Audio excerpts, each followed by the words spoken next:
रोहित शर्मा कैसे बने हिटमैन, आइए जानते हैं पूरी कहानी। एक ऐसा बल्लेबाज जिसे कभी बहुत टैलेंट है लेकिन कंसिस्टेंसी नहीं है कहकर क्रिटिसाइज किया जाता था, आज वही रोहित शर्मा दुनिया के सबसे खतरनाक व्हाइट बॉल बल्लेबाजों में गिने जाते हैं। लेकिन सवाल है, आखिर रोहित शर्मा हिटमैन कैसे बने? इस कहानी में सिर्फ रिकॉर्ड्स नहीं है, इसमें स्ट्रगल, क्रिटिसिज्म, एक बड़ा करियर चेंजिंग फैसला और फिर दुनिया पर राज करने वाला रोहित शर्मा। एक समय था जब इंडियन क्रिकेट में एक ऐसा बल्लेबाज मौजूद था जिसके बारे में हर कोई एक बात जरूर कहता था, टैलेंट बहुत है लेकिन कंसिस्टेंसी कहां है। उसके शॉट देखकर लोग हैरान होते थे, उसकी टाइमिंग देखकर कहते थे यह लड़का बहुत बड़ा खिलाड़ी बन सकता है। लेकिन फिर वही खिलाड़ी अगले मैच में उम्मीदों पर खरा नहीं उतरता, कभी टीम से बाहर, कभी अंदर, कभी अच्छी शुरुआत लेकिन बड़ा स्कोर नहीं। और धीरे धीरे सवाल बढ़ते गए, क्या रोहित शर्मा अपने टैलेंट के साथ न्याय कर पाएंगे? क्या वह सच में इंटरनेशनल क्रिकेट के बड़े बल्लेबाज बन पाएंगे, या फिर उनका करियर सिर्फ एक बेहद टैलेंटेड लेकिन इनकंसिस्टेंट खिलाड़ी की कहानी बनकर रह जाएगा? लेकिन फिर आया साल 2013 में, एक फैसला हुआ, रोहित शर्मा को ओडीआई में ओपनिंग की जिम्मेदारी दी गई।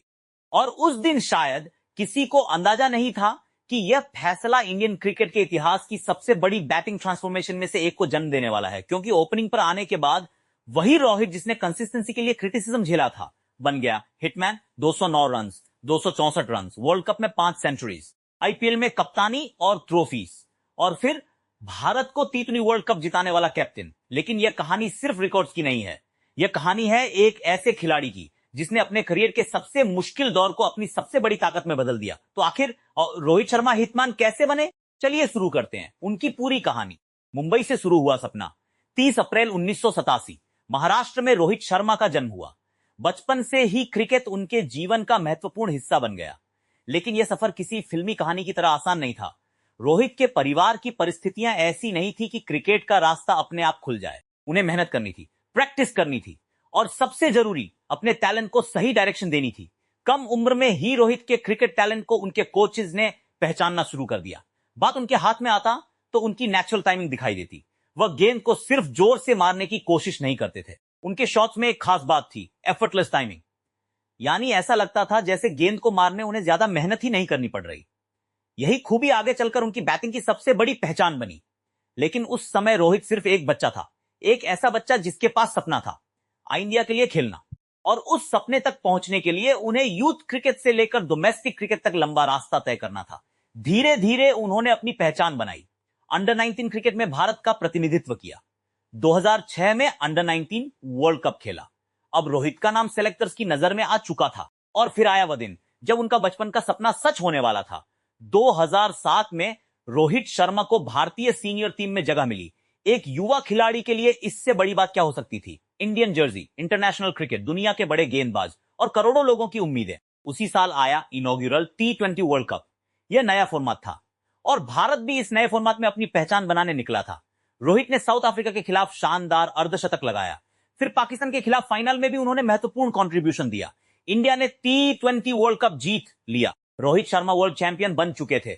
लेकिन एक चैंपियनशिप जीत लेना और इंटरनेशनल करियर में लगातार सफल होना दो अलग बातें थी। और रोहित के सामने अब असली चैलेंज था। उन्हें साबित करना था कि सिर्फ एक प्रॉमिसिंग यंगस्टर नहीं है, वह लंबे समय तक इंटरनेशनल क्रिकेट में टिक सकते हैं। और यहीं से शुरू हुआ उनके करियर का सबसे मुश्किल फेज। रोहित एस हार्मा के पास शॉट्स की कमी कभी नहीं रही। अगर गेंद शॉट हो तो पुल शॉट, अगर गेंद थोड़ी बाहर हो तो कवर ड्राइव, अगर बॉलर लेंथ पर हो तो लॉफ्टेड शॉट, और अगर मौका मिले तो छक्का। लेकिन इंटरनेशनल क्रिकेट सिर्फ टैलेंट से नहीं चलता, यहां आपको लगातार परफॉर्म करना पड़ता है। एक दो अच्छी इनिंग्स के बाद फिर फेलियर और फिर क्रिटिसिज्म। रोहित के करियर के शुरुआती वर्षों में यही देखने को मिला। कभी उन्हें टीम में मौका मिलता, कभी बाहर बैठना पड़ता, कभी वह शानदार इनिंग्स खेलते, लेकिन लगातार बड़े स्कोर नहीं आ रहे थे। और जैसे जैसे समय बीतता गया, लोगों का पेशेंस कम होने लगा। कई लोग कहने लगे, रोहित में टैलेंट तो बहुत है, लेकिन क्या वह इंटरनेशनल लेवल पर उसे कंसिस्टेंटली इस्तेमाल कर पाएंगे? यह क्रिटिसिज्म आसान नहीं था। लेकिन रोहित के करियर की खूबसूरती यही है कि उन्होंने इस फेज को अपनी कहानी का अंत नहीं बनने दिया। उन्होंने खुद को समझने की कोशिश की, अपनी बैटिंग को समझा। साल 2013 में करियर बदलने वाला फैसला। इंडियन क्रिकेट में एक ऐसा फैसला हुआ जिसने रोहित शर्मा का पूरा करियर बदल दिया। उन्हें ओडीआई में ओपनिंग की जिम्मेदारी दी गई। अब सोचिए, एक खिलाड़ी जिसने मिडिल ऑर्डर में कंसिस्टेंसी के लिए संघर्ष किया था, उसे नई गेंद के सामने ओपनिंग करने भेज दिया गया। पहली नजर में यह एक बड़ा रिस्क था, लेकिन असल में यही रोहित के करियर का सबसे बड़ा अपॉर्चुनिटी था। क्योंकि ओपनिंग ने उन्हें दिया समय। अब उन्हें इनिंग्स के बीच में आकर तुरंत अटैक करने की जरूरत नहीं थी। वह शुरुआत में गेंद को देख सकते थे, बॉलर की पेस समझ सकते थे, पिच का बिहेवियर समझ सकते थे, सिंगल ले सकते थे, स्ट्राइक रोटेट कर सकते थे, और फिर जब सेट हो जाएं तब अपना नेचुरल अटैकिंग गेम खेल सकते थे। 2013 चैंपियंस ट्रॉफी में रोहित ने शिखर धवन के साथ ओपनिंग की और इस पार्टनरशिप ने भारतीय ओडी बैटिंग को एक नया डिमेंशन दिया। साउथ अफ्रीका के खिलाफ रोहित ने 65 रन बनाए। यह सिर्फ 65 रन नहीं थे, यह एक सिग्नल था। रोहित अब ओपनिंग में कंफर्टेबल महसूस कर रहे थे, उनका गेम खुलने लगा था। और फिर आने वाला था वह इनिंग जिसने पूरी दुनिया को चौंका देना था, जब रोहित ने दुनिया को जवाब दिया। 2013 में ऑस्ट्रेलिया के खिलाफ ओडीआई मैच बेंगलुरु में रोहित शर्मा ओपनिंग करने आए।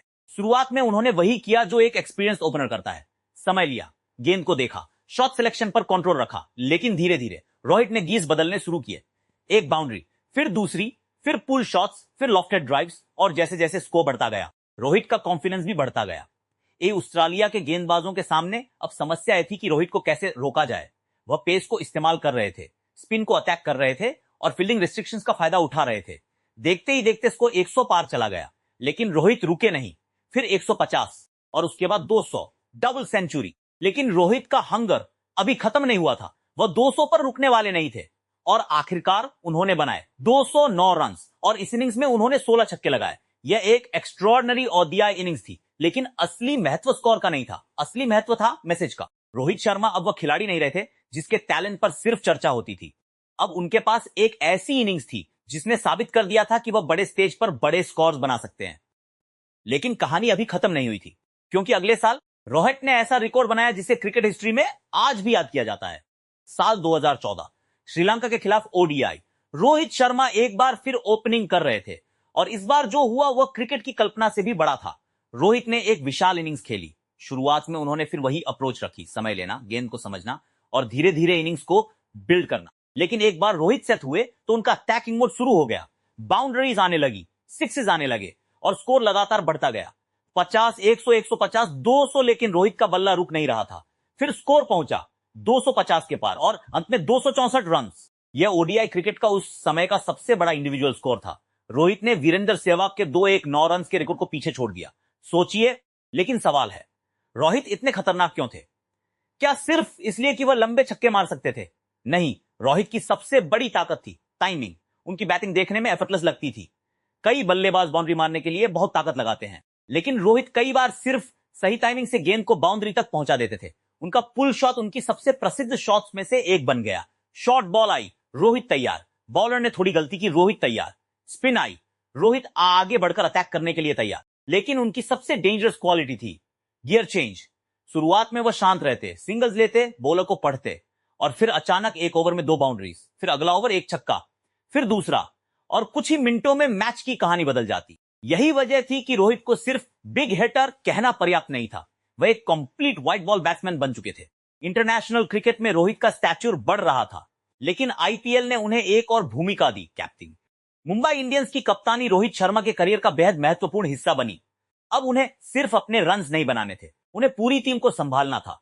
किस बॉलर को कब लाना है, किस बैट्समैन को किस पोजीशन पर भेजना है, प्रेशर सिचुएशन में कौन खिलाड़ी जिम्मेदारी लेगा, ये सभी फैसले कैप्टन को लेने पड़ते हैं। और रोहित की सबसे बड़ी लीडरशिप क्वालिटी थी कॉमनेस। वह प्रेशर में भी ज्यादा पैनिक करते हुए नहीं दिखाई देते थे। धीरे धीरे उन्होंने मुंबई इंडियंस को आईपीएल की सबसे सफल टीम्स में से एक बनाने में बड़ी भूमिका निभाई।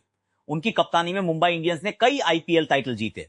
इससे रोहित की पहचान सिर्फ बैट्समैन की नहीं रही, अब वह एक सक्सेसफुल कैप्टन भी थे। और यही लीडरशिप एक्सपीरियंस आगे चलकर इंडियन टीम के लिए बेहद महत्वपूर्ण साबित होने वाला था। 2019 वर्ल्ड कप, हिटमैन का सबसे शानदार टूर्नामेंट 2019 वर्ल्ड कप, और रोहित शर्मा ने इस टूर्नामेंट में एक अलग ही लेवल की बैटिंग दिखाई। टूर्नामेंट शुरू हुआ और रोहित ने सेंचुरीज बनानी शुरू कर दी। 1, 2, 3, 4 और फिर 5 सेंचुरीज। यह किसी भी बैट्समैन के लिए एक्स्ट्रॉर्डिनरी अचीवमेंट थी। रोहित पूरे टूर्नामेंट में इंडिया के सबसे बड़े रन स्कोरर्स में से एक रहे। उनकी बैटिंग में कॉन्फिडेंस साफ दिखाई दे रहा था। लेकिन क्रिकेट की सबसे बड़ी सच्चाई यही है, व्यक्तिगत सफलता और टीम सक्सेस हमेशा साथ नहीं चलते। इंडिया ने शानदार टूर्नामेंट खेला, लेकिन सेमीफाइनल में न्यूजीलैंड से हार गया। रोहित के लिए यह एक पेनफुल मोमेंट था। उन्होंने टूर्नामेंट में शानदार बैटिंग की थी, लेकिन वर्ल्ड कप ट्रॉफी उनके हाथ में नहीं आई। यह भी उनके करियर का एक लेसन था, क्योंकि महान खिलाड़ी सिर्फ जीत से नहीं बनता, कई बार हार भी आपको और मजबूत बनाती है। कैप्टन रोहित और 2024 की ऐतिहासिक जीत। समय के साथ रोहित शर्मा इंडियन टीम की लीडरशिप के सबसे महत्वपूर्ण चेहरों में शामिल हो गए। अब उनके सामने एक नई जिम्मेदारी थी, इंडिया की कप्तानी। एक कैप्टन के रूप में रोहित का अप्रोच उनकी बैटिंग स्टाइल की तरह ही शांत दिखाई देता था। वह खिलाड़ियों को कॉन्फिडेंस देने की कोशिश करते, प्रेशर सिचुएशंस में कंपोजर बनाए रखते, और सबसे जरूरी, उन्होंने अपने एक्सपीरियंस का इस्तेमाल किया। फिर आया 2024 T20 वर्ल्ड कप। भारत एक बार फिर वर्ल्ड कप जीतने के मिशन पर था। रोहित कप्तान थे। टूर्नामेंट आगे बढ़ा, इंडिया ने शानदार प्रदर्शन किया, और फिर आया फाइनल, साउथ अफ्रीका के खिलाफ मुकाबला। एक बेहद टेंस मैच। इंडिया ने दबाव के बीच मुकाबला अपने नाम किया और रोहित शर्मा एक वर्ल्ड कप विनिंग कैप्टन बन गए। यह मोमेंट सिर्फ ट्रॉफी जीतने का नहीं था, यह उनके पूरे करियर की जर्नी का एक इमोशनल कंक्लूजन था। एक ऐसा खिलाड़ी जिसके टैलेंट पर कभी सवाल उठते थे, जिसकी कंसिस्टेंसी को लेकर क्रिटिसिज्म हुआ, जिसे कई बार अपने करियर की डायरेक्शन को लेकर संघर्ष करना पड़ा, वही खिलाड़ी अब वर्ल्ड कप विनिंग कैप्टन था। और इसके बाद उन्होंने T20 इंटरनेशनल क्रिकेट से रिटायरमेंट ले लिया। एक चैप्टर खत्म हुआ, लेकिन लेगेसी अभी भी जारी थी। तो आखिर हिटमैन कैसे बने, जिससे हमने यह कहानी शुरू की थी? क्या सिर्फ उनके छक्कों ने उन्हें हिटमैन बनाया? नहीं। क्या सिर्फ उनके 209 और 264 ने उन्हें हिटमैन बनाया? नहीं। क्या सिर्फ उनकी कैप्टनसी ने उन्हें महान बनाया? नहीं। रोहित शर्मा की असली कहानी है ट्रांसफॉर्मेशन की। एक ऐसा खिलाड़ी जो शुरुआत में अपने टैलेंट को कंसिस्टेंटली कन्वर्ट नहीं कर पा रहा था, उसने अपनी सही रोल को पहचाना। ओपनिंग मिली तो उसने उसे अपॉर्चुनिटी बनाया, फेलियर आया तो उससे सीखा, क्रिटिसिज्म आया तो उससे आगे बढ़ा, और जब मौका मिला तो उसने हिस्ट्री लिख दी। 209, 264, वर्ल्ड कप की 5 centuries, 5 time IPL champion, captaincy और 2024 T20 वर्ल्ड कप की ट्रॉफी। हर चैप्टर ने रोहित शर्मा को एक नया रूप दिया। एक युवा टैलेंट, एक इंटरनेशनल बैट्समैन, एक ODI ओपनर, एक रिकॉर्डिंग कैप्टन, एक इंडियन कैप्टन, और आखिर में वर्ल्ड कप विनिंग कैप्टन। यही रोहित शर्मा की जर्नी है। Final, the hitman. तो अगली बार जब रोहित शर्मा क्रीज पर आए और गेंदबाज उन्हें शॉर्ट बॉल फेंके और रोहित अपने ट्रेडमार्क पुल शॉट से गेंद को बाउंड्री की तरफ भेजें, तो याद रखिएगा, यह सिर्फ एक शॉट नहीं है, इसके पीछे वर्षों की मेहनत है, स्ट्रगल है, क्रिटिसिज्म है, फेलियर है, पेशेंस है, और सबसे बढ़कर सेल्फ बिलीफ है। क्योंकि हिटमैन पैदा नहीं हुआ था, हिटमैन बना था एक डिसीजन से, एक अपॉर्चुनिटी से, और हजारों घंटों की मेहनत से। एक समय जिस खिलाड़ी के बारे में कहा जाता था, टैलेंट बहुत है लेकिन कंसिस्टेंसी कहां है, आज उसी खिलाड़ी की पहचान है, रोहित शर्मा द हिटमैन। और शायद यही रोहित शर्मा की कहानी का सबसे बड़ा लेसन है। अगर टैलेंट के साथ पेशेंस हो, सही अपॉर्चुनिटी मिले और इंसान खुद पर विश्वास रखना ना छोड़े, तो एक दिन वही दुनिया आपको उस नाम से याद करती है जिसे आपने कभी सिर्फ सपना देखा था। अगर आपको रोहित शर्मा की यह पूरी जर्नी पसंद आई हो तो वीडियो को लाइक जरूर करें, चैनल को सब्सक्राइब करें, और कमेंट में जरूर बताएं आपके हिसाब से रोहित शर्मा की सबसे यादगार इनिंग्स कौन सी है। 209, 264, वर्ल्ड कप की सेंचुरीज, या कोई और? मिलते हैं अगली क्रिकेट स्टोरी में। जय हिंद।